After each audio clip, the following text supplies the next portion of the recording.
Welcome. I'm Jane Edwards, an experienced BACP accredited counsellor and psychotherapist and a priest within the Scottish Episcopal Church. And I recently completed a PhD on what makes a good funeral with Durham University. This talk is part of a series of 4 talks for Lent 2024 on death, bereavement, and the making of a good funeral for Christians. And this is talk 2. Who is the Christian funeral for? So we'll begin with a poem by Joyce Grenfell. If I should go before the rest of you, break not a flower, nor inscribe a stone, nor when I'm gone speak in a Sunday voice, but be the usual selves that I have known. Weep if you must, parting is hell, but life goes on, so sing as well. In this talk, we'll explore who the Christian funeral is for. Is it for the person who died? Is it for the bereaved family? Is it for the wider community who knew the person who died?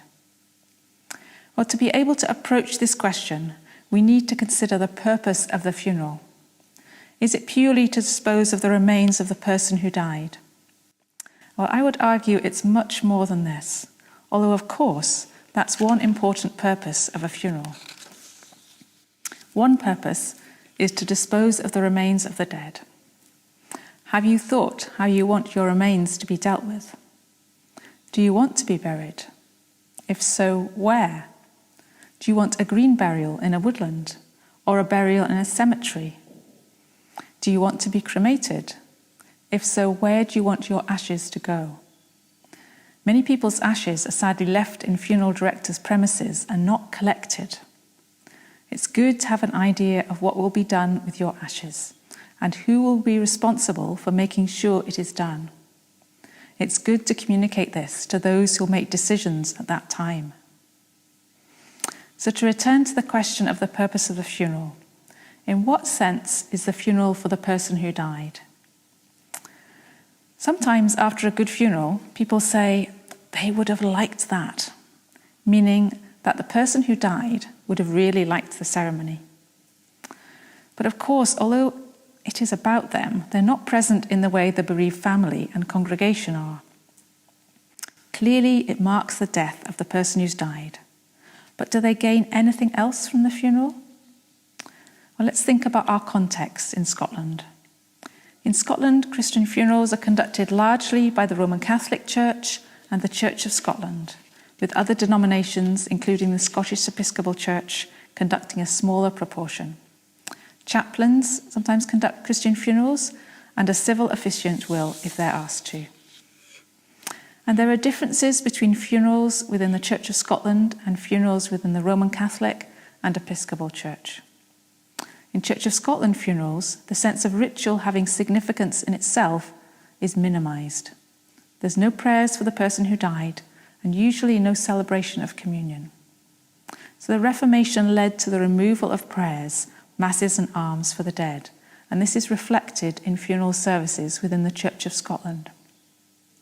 Roman Catholic funerals within Scotland traditionally involve a requiem mass, and the belief is that the Mass aids the soul of the person who died in the afterlife.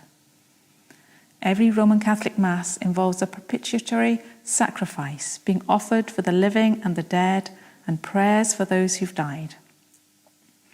But in practice today, not all with faith within the Roman Catholic tradition have a Mass within their funeral. In the Scottish Episcopal Church, funerals can also include the Eucharist and prayers for the dead, with the belief that these aid the person who's died in the afterlife. In practice today, it's unusual for these funerals to include a Eucharist. At every Eucharist within the Scottish Episcopal Church, there are prayers for our brothers and sisters, living and departed, with the belief that the Eucharist is for the whole Church, on earth and in heaven. Whether or not there's a Eucharist at a Christian funeral, within the Roman Catholic and Episcopal Church, there are pretty much always prayers for the dead person, and these are often very beautiful. So the ritual of the funeral marks the transition of the person who died from the community of the living to the community of the dead. And in a Christian funeral, this is into the heavenly community, the nearer presence of God. These days, it's rare for there to be a strong belief in purgatory, but some Christians continue to believe that the dead move to a resting place before moving on to their final place in heaven. So a Christian funeral within the Scottish Episcopal Church will include prayers for the dead. And alongside this, we give to the person who died through honouring their memory and providing a fitting end to their earthly life. There's a placing of the person who died into the hands of the eternal God to abide in heaven. The funeral rehearses the journey the dead are making from the world of those living on earth to the world of the heavenly community. Go forth upon your journey from this world, dear child of God, into the hands of the Father who made you. May peace be yours this day and the heavenly city your home. It's from our funeral rites. So we may trust that the funeral is for the person who died. But what about the bereaved? Well, the bereaved family has come to have an important role in the contemporary Christian funeral. Often within a Christian liturgy, there are many choices open to the family. They may be asked to choose music, readings, and offered the opportunity to give the eulogy or to pass some personal stories about their loved one to the person taking the funeral.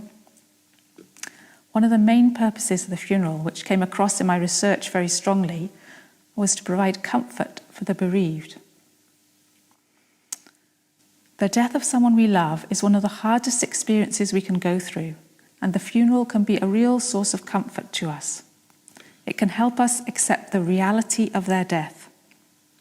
A natural part of grief is struggling to believe that our loved one has died and won't be in the places where we're used to seeing them. Being at their funeral, and particularly seeing their coffin, confirms for us the reality that they've died. We don't need anyone to remind us. We look at the coffin and that does it for us. It can be very painful, but accepting this reality is necessary. And in the midst of this raw grief, the funeral can bring comfort, the sense that we're not alone in our grief, that others are there can be a source of consolation.